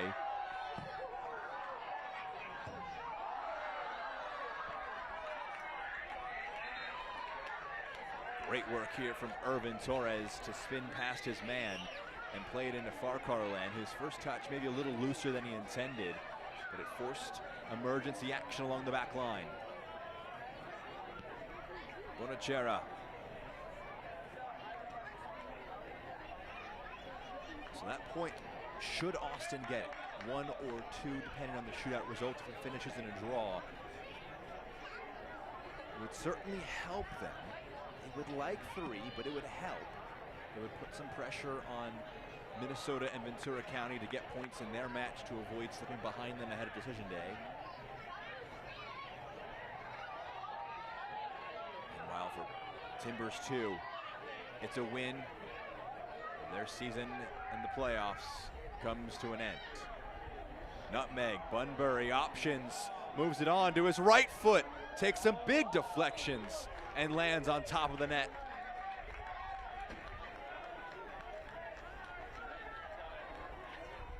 Bunbury did so well to pull off the nutmeg, got it onto that right foot. Takes a fortunate bounce for the visit inside.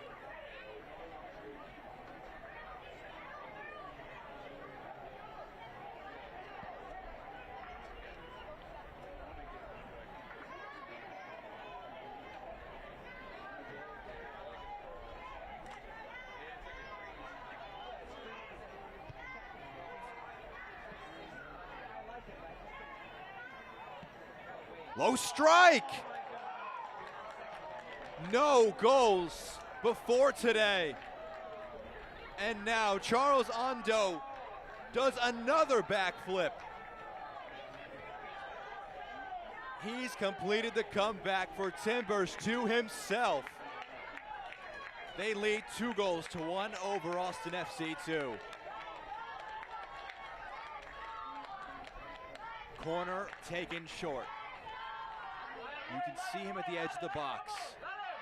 Just brings it down past one. His first goal was at the right place and the right time. His second one was a finish full of confidence.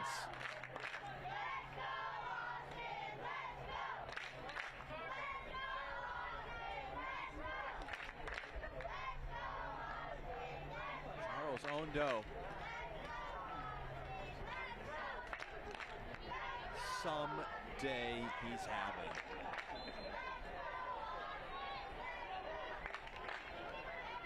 It's a massive goal in the landscape of the playoff race in the West. It keeps Portland alive if it all holds.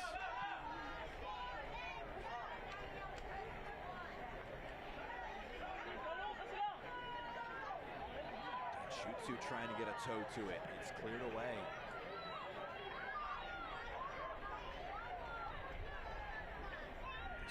Great news for Minnesota and Ventura County, who both know that they could secure their playoff spot with a win should that hold. If both teams were to win, Ventura County on Sunday, Minnesota on Saturday, it results in the elimination of Austin before the final match of the season. Gonzalez carrying forward Farquhar Len. Two around him here. Wins a corner.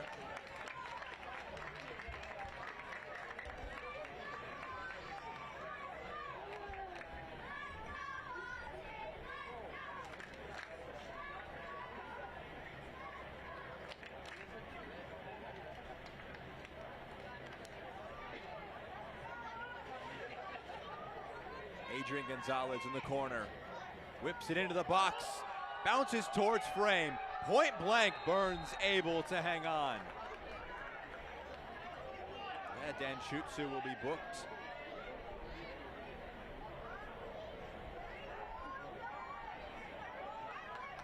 Took a swing at the ball after it was claimed by Burns.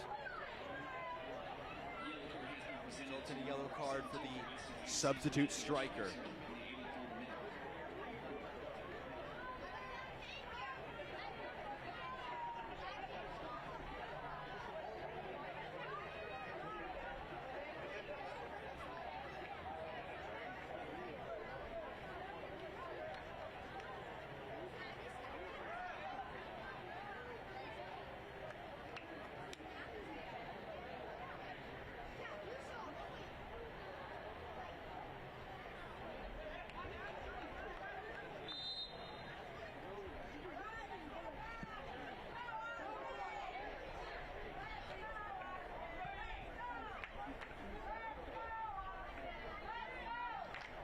Touch from Marquinhos to evade one challenger.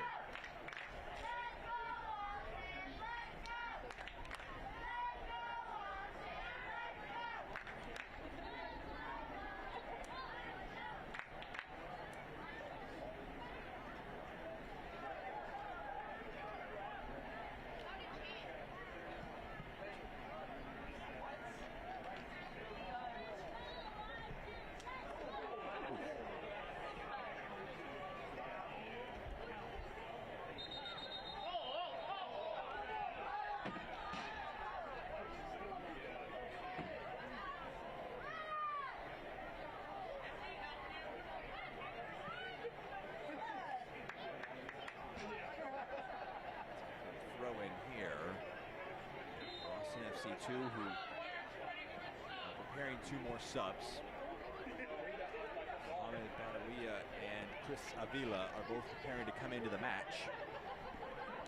Here's Bonachera. He has been frustrated today at his passing options. Didn't have many in that moment.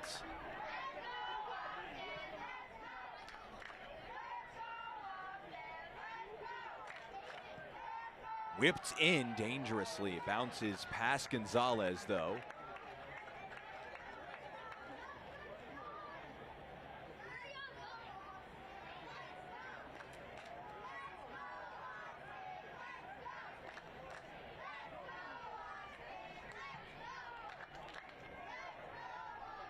Bunbury. 3-on-3 in the attack here. Mateo Bunbury drives past his opponents at the end line. Not able to keep it alive. Down in some pain there is Sawyer Jura. Just hobbling there to try and keep the press going.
Before this goal kick can take place, there will be subs for both teams.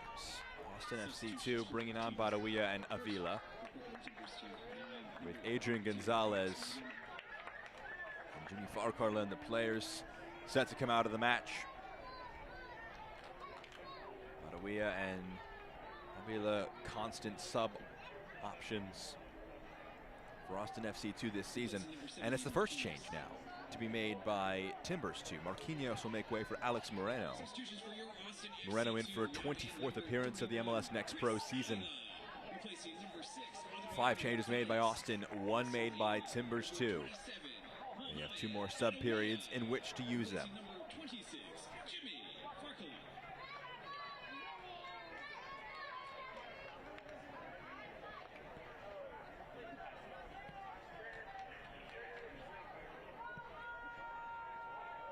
Long ball forward.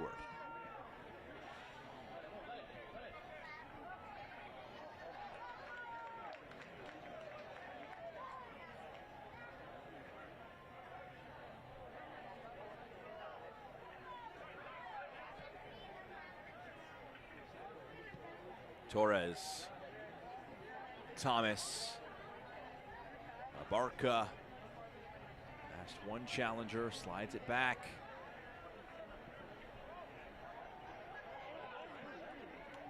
Ondo, the player that was committing that press forward. Driven forward by Thomas. Brings it down with a touch to Torres. Back to Thomas. Abarca. There's about a minute plus stoppage time left in this match here this evening. Bonachera clipped forward, controlled down by Danshutsu. Lays it off. Low delivery blocked away. Cross attempted from Badawia, his first touch since coming on the field. In the final minute of regulation, a corner comes for Austin. 8th corner of the game.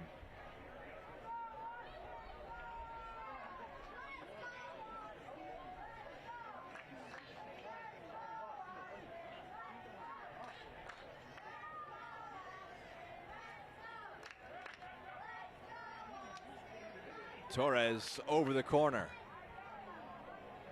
To the back post. Pushed along. Blocked point blank. Danshutsu lays it off. There were appeals for a handball. Again in the mix. This one over the frame.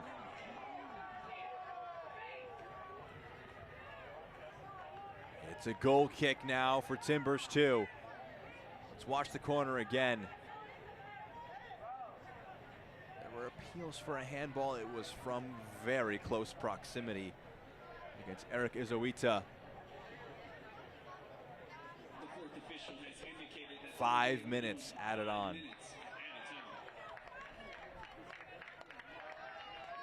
The home crowd will hope that's enough time for maybe 1, 2 more chances for Austin to get back in this match. Danshutsu just chasing after this one.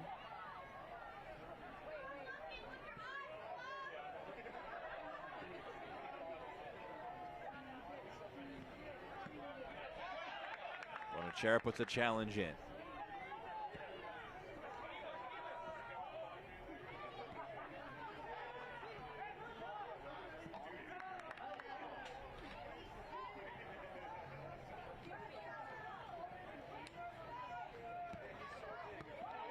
Intercepted. Jaco Barro can carry this one forward. Badawia.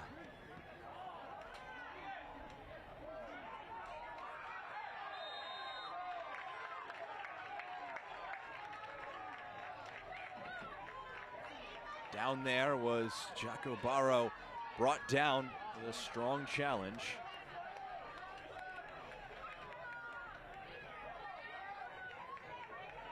The appeals there were that he might have been sitting on the ball there, but the referee saw it as a foul.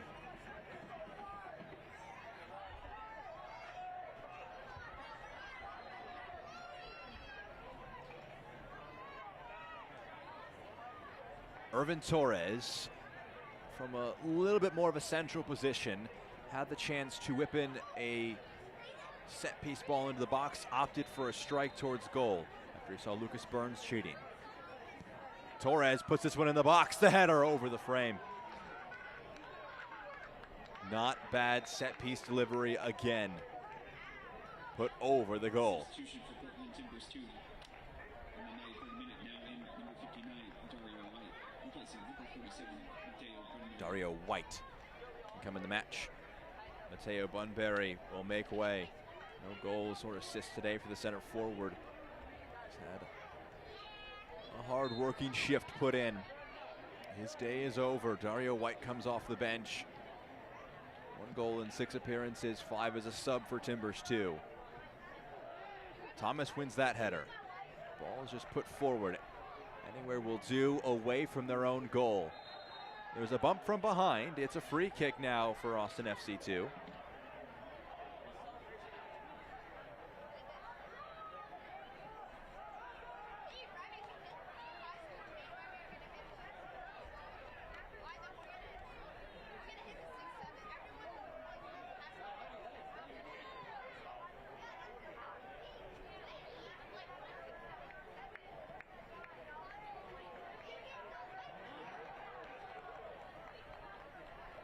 Throw in here for Timbers 2. Charles Ondo is the man with it. 21 starts this season. No goals, 1 assist. Here today he has 2 goals, the first 2 of his professional career. Right now they're enough to keep Portland in with a chance at the playoffs. They have another 1.5 minutes of stoppage time to get through. And they'll need a lot of things to fall their way if they want a chance on decision day against St. Louis City 2 at home. The top side in the Western Conference, the top side in MLS NEXT Pro. They'll have to beat them at home.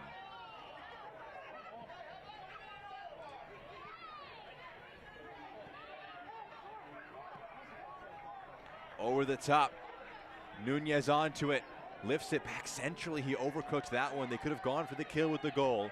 Also gone to the corner flag to try and kill more time. Farrer launches it upfield. That's a poor header. Have Austin squandered their last chance for that? There's going to be a sub that will take place here. Santino Gallardo will be coming into the match. Adolfo Enriquez, the player who is making way. Enriquez, the captain, on a yellow card. A lot of caution there for Serge Nkoda.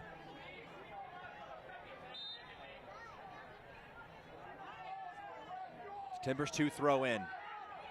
We've had the 5. William Hale will decide how much more we'll have after that.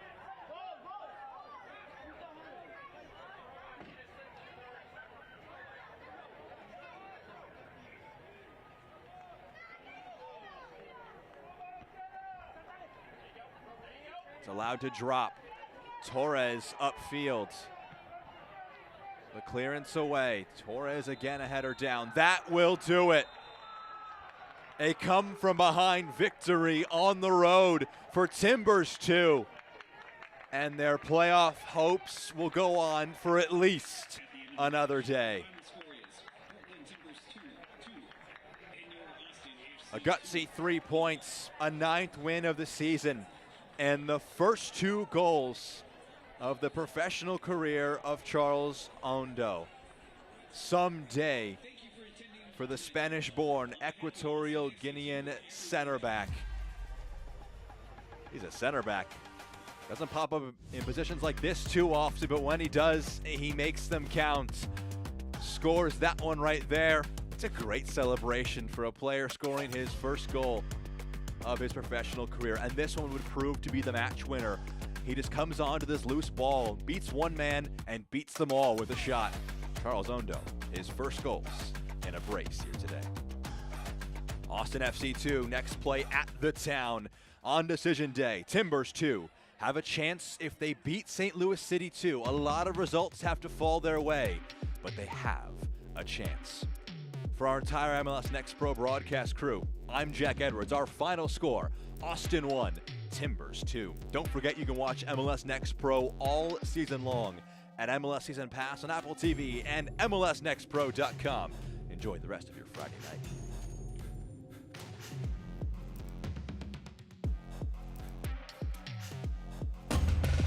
This copyrighted broadcast of Major League Soccer may not be retransmitted, reproduced, or rebroadcast without the express written consent of Major League Soccer.